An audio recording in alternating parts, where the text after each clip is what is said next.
Welcome back, everyone, to Borderlands 2. We're going to finally infiltrate the Bloodshot Stronghold and rescue Roland, if all goes well. In the meantime, we are going to finally break down what it means to be Borderlands 2. And also, hopefully not die too much. That's a far-flung hope, by the way. Okay. Anyways, I've been waiting 12 episodes to throw this together. Through critical exploration of video games. You're in? Great. Dang it. Roland Come should be on, around Lilith. somewhere. I'm sure you Trying can to do a handle thingy yourself, here. but if anything happens to Roland, Alright, I'll make sure nothing happens to Roland. I promise you. And I don't ever break promises ever in the history of ever. So, through the critical exploration of video games, we as people are kind of learning that narrative and game mechanics are helplessly intertwined. The best modern games understand this and make it a point to explore this. Usually lately they've been shorter games like Journey, which uses the third-person platforming as a form of exploration and adventure. You have Binding of Isaac, uses classic Zelda dungeon exploring motif, and they use this to identify sources of loneliness within oneself.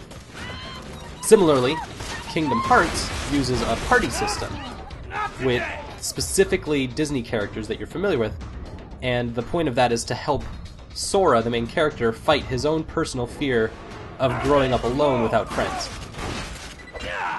So, narrative and mechanics can't really be separated, like oil and water in a quality video game. Look here, Hyperion.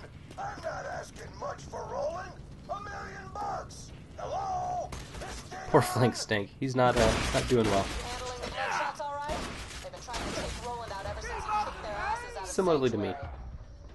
But we'll just keep on getting lucky here.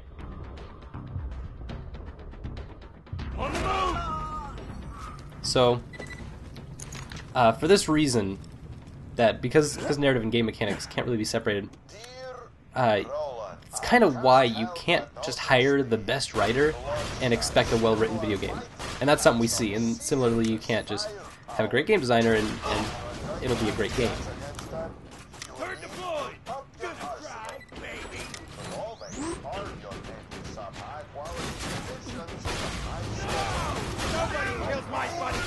Marcus playing both sides of it. How he do? So, I think understanding this relationship is probably one of the real points to really analyze where Borderlands as a game fails. Basically, their game mechanics don't help support the story that was written for the game. Here's my question.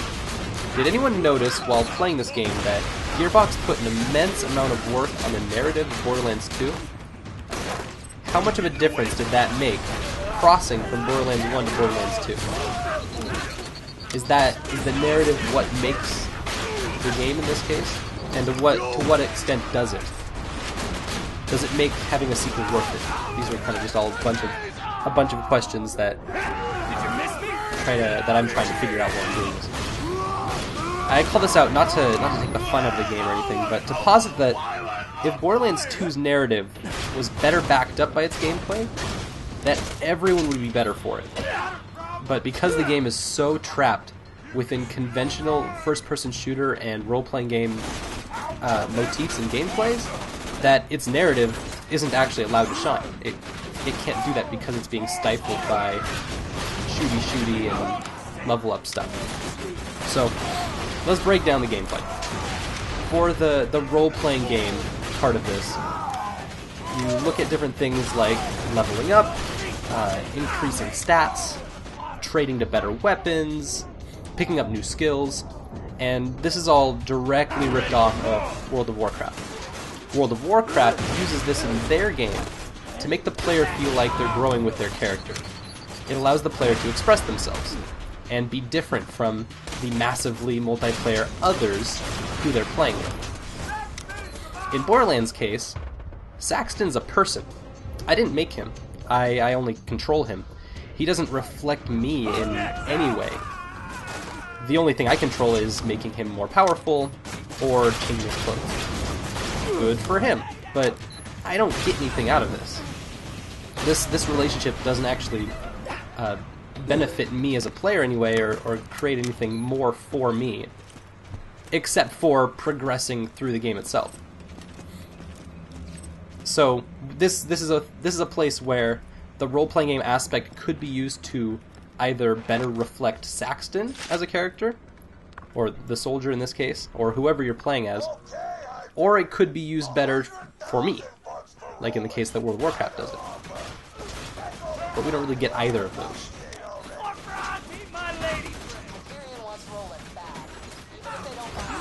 Ooh, surprise.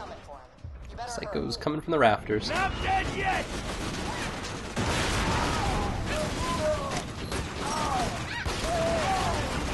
Oh, that is a turret up there.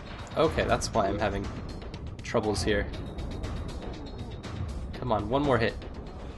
There we go. I'm ready for more! Phew, getting a little too lucky for my worries. So, that's the role-playing game aspect of it. The first-person shooter aspect of it, where you have... This involves these designed encounters that we're sweeping through, plentiful enemies with their own separate AIs from my own. It's on-your-feet tactics and weak points. These are kind of the main focuses. When you break down every first-person shooter, these are the kinds of things that you're looking at. And you'll have weak points and specialized weaponry, such as shotguns versus sniper rifles, stuff like that. And at its most basic level, the first-person shooter is a point-and-click, where the target moves around a lot. Okay, I think I outstayed my second wind welcome. Basically, they're like, no, you're done. I always thought that was kind of a weird relationship, where it's like, they'll give you a second wind, but they'll only give you so many because they know that it's an easily abused system if they don't. Well, why'd you put it in there? And they're like, oh, it's not our fault, our enemies are just so easily mow-downable and not really much of a challenge. Click, click, click. So that's the point-and-click idea of a first-person shooter, is that when you really break it down, you're just moving a mouse around or moving your reticle around in a different place to try to hit a moving target. And depending on where you hit the target, you get more points. Just like a dartboard in darts. Borderlands 2 complicates this very simple process by adding an overwhelming number of different contexts compared to other FPS games. And this is probably the best explored mechanic in the whole game. It doesn't do anything for the actual story of the game, but it actually supplements the context that it's given. You have to destroy all of these targets. Well, here's 1 million different options to do it with.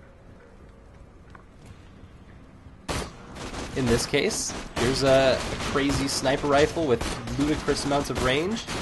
It's not very powerful, but in this case, getting rid of this turret's going to be super helpful for me.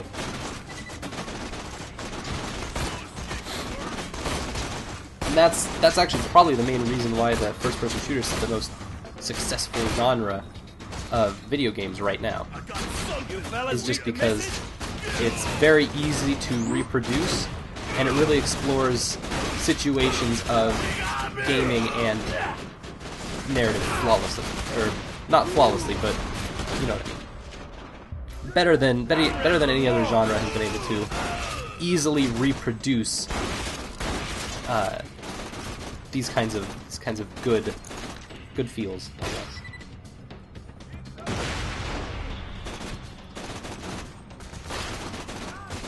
Another big mechanic of the game is the quest system. That's a part of it's a supplement to the role-playing game. Quest systems are another classic thing brought over from World of Warcraft and many other of these, like the Elder Scroll games and so many different things. But in Borderlands' case, this is probably the laziest and the worst offender of all of the poor parts about the Borderlands game. And unfortunately, quest system is the most primary thing that's driving the narrative. So we've got this huge bus that's like conglomerated of 50 different cars, and the driver of the whole thing is probably not the person that you want driving it. When you break down the quest system, it basically comes down to a game of fetch. Go over there, do this thing, come back to me. Very a classic gaming situation. Oh, sorry about that. A classic gaming situation. Quest systems are constantly assaulted due to how utterly useless they are for driving a story. Once again, World of Warcraft ran into this problem. The same thing with how do we get people to want to go to this place and then come back. And so they try to do that using story. They solved it, though, by basically tossing out the quest-delivered storylines. Murderous bloodshots. Don't you think Pandora would be better without their scum? That's all I wanted. Clear up those hands. And that means I gotta kill bandits like you. The bloodshots. All those Handsome Jack is a cruel mother. Roland gathered on the vault. We know Hyperion wants it open, but we don't know why. If you rescue Roland, we might have a shot at stopping Jack. I don't die so easy!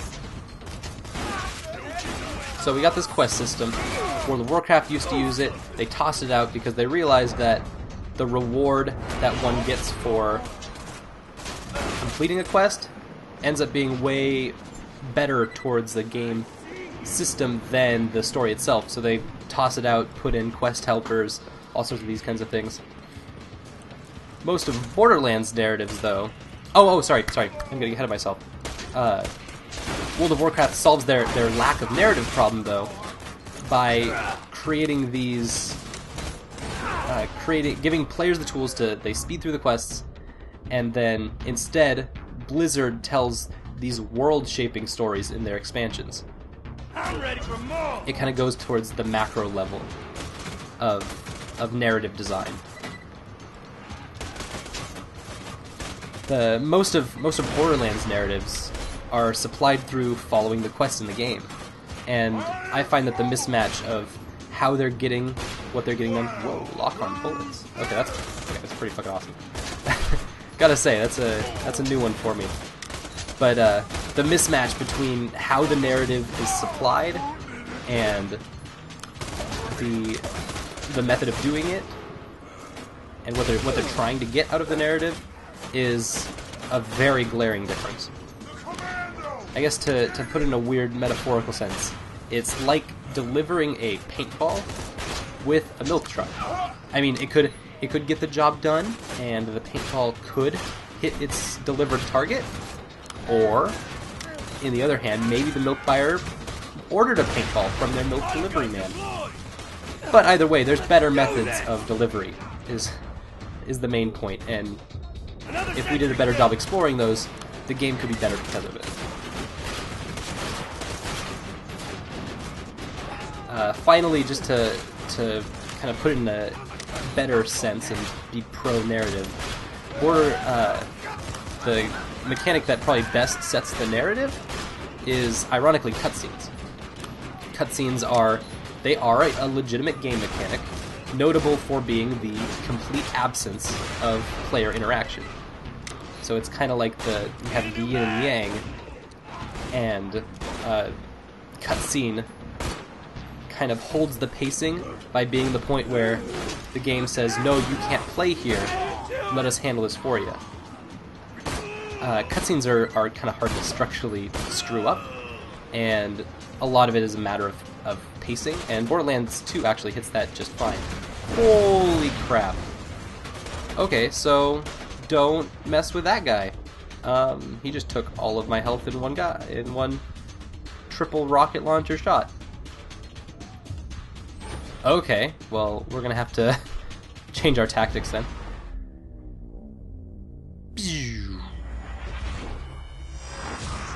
So, if cutscenes are all a matter of pacing, Borderlands 2 hits that just fine.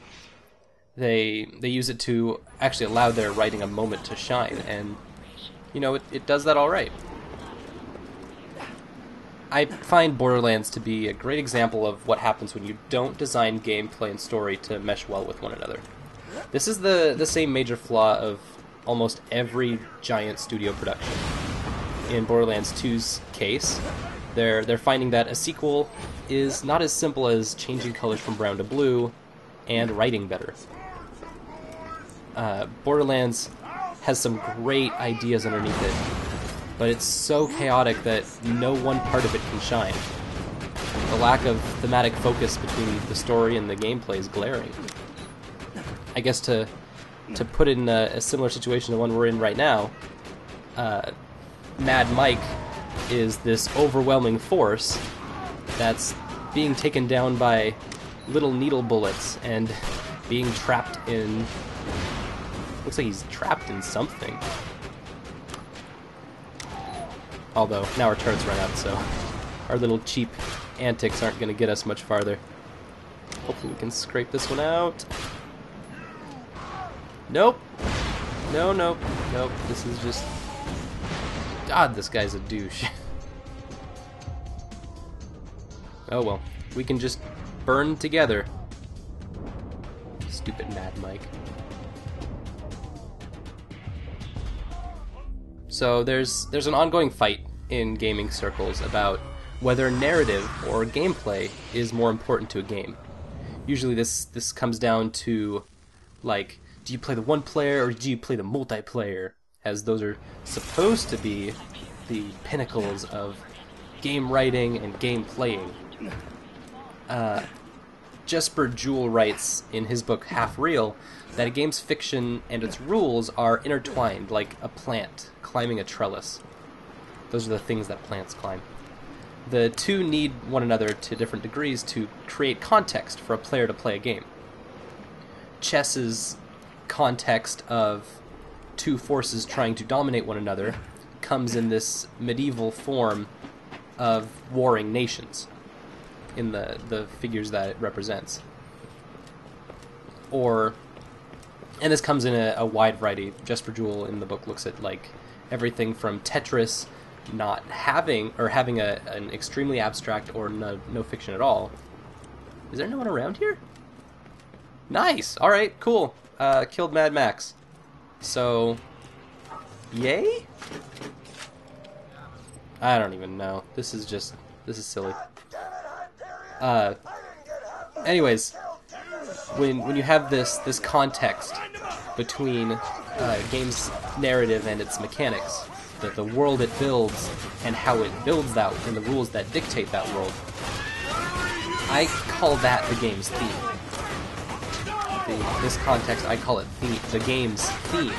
What idea or ideas is your game trying to explore, and how can the story and the gameplay together facilitate that? This is where you get cohesion in games like Journey and Binding of Isaac and Kingdom Hearts, which are all production-wise completely different games. I'm not saying that this is something that is an indie thing or a AAA thing or a first-person shooter thing or a role-playing game thing. Whereas you lose that cohesion if you don't have this idea of understanding the game's themes. Like in Kingdom Hearts, it's fighting against childhood loneliness. In Journey, it's this idea of adventure, and it's a very broad thing. And in Borderlands 2, and even, I guess, the previous game I Let's Played for the Professionalists was Legend of Zelda Skyward Sword. I hated that game. And it also didn't have the same... It had that a complete lack of cohesion between what the game's trying to say with its gameplay and what the game's trying to say with its narrative.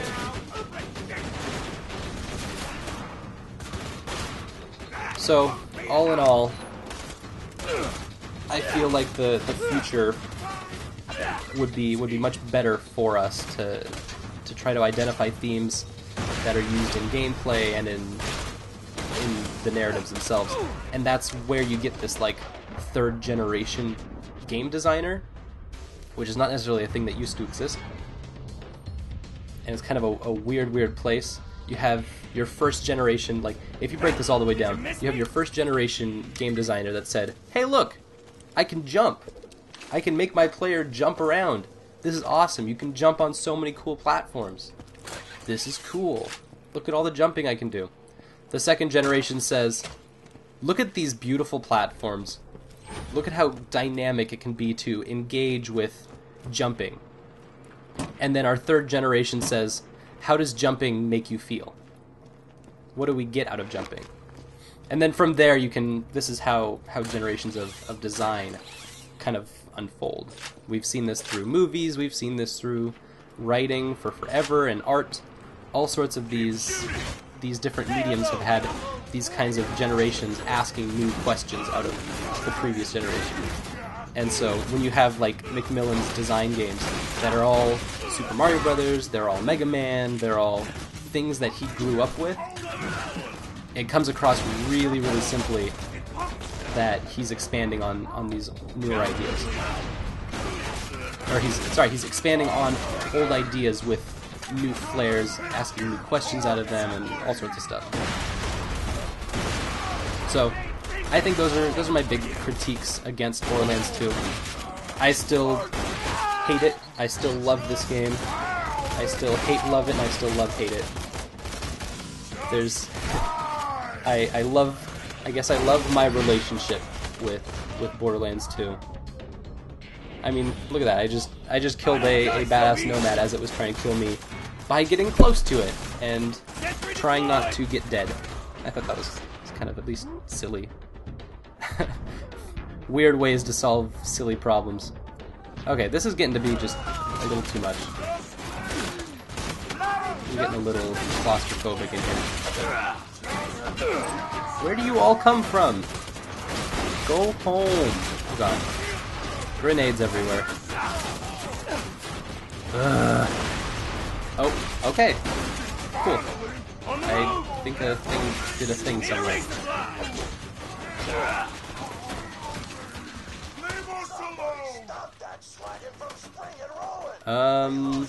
What are you looking at? Nope. I'm just gonna go spring rolling.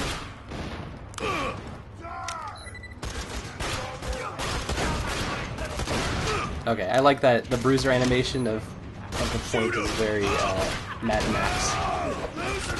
Oh, poor guy's limping at me. Come on, how many times must I fall down like that? Nope, I'm out of here. We're gonna hit the lock.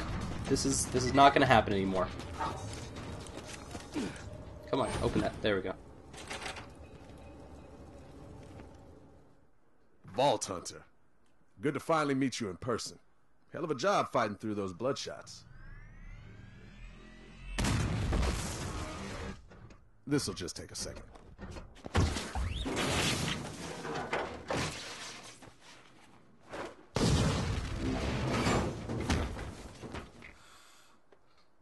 Damn, cutscenes, you're so intense.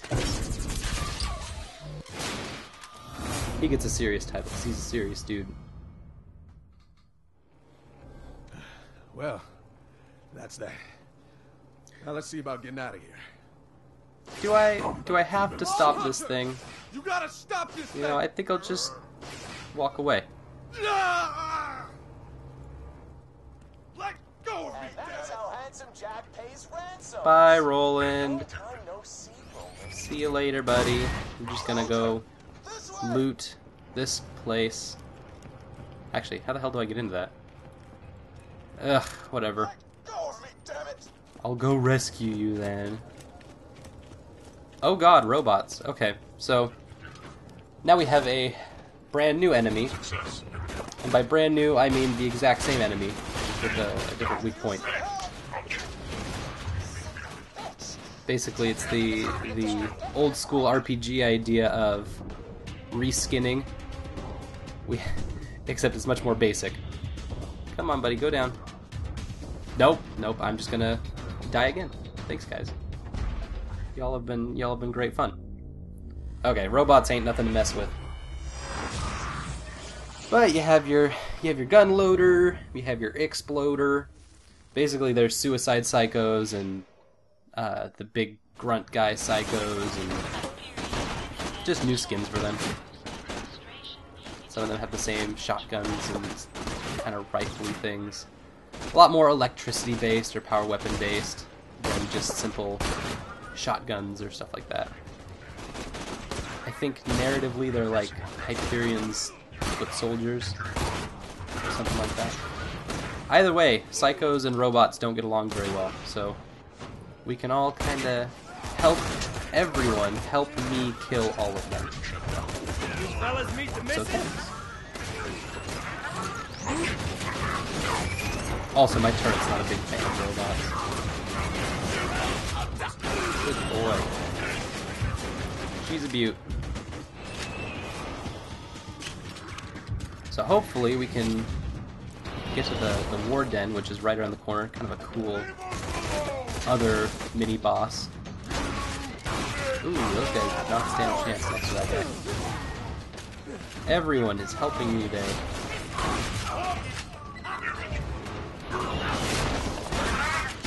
Hello, nice to meet your acquaintance. Here's the end of my shotgun. Okay, really though, let's not just keep dying. We're almost to the end of this area.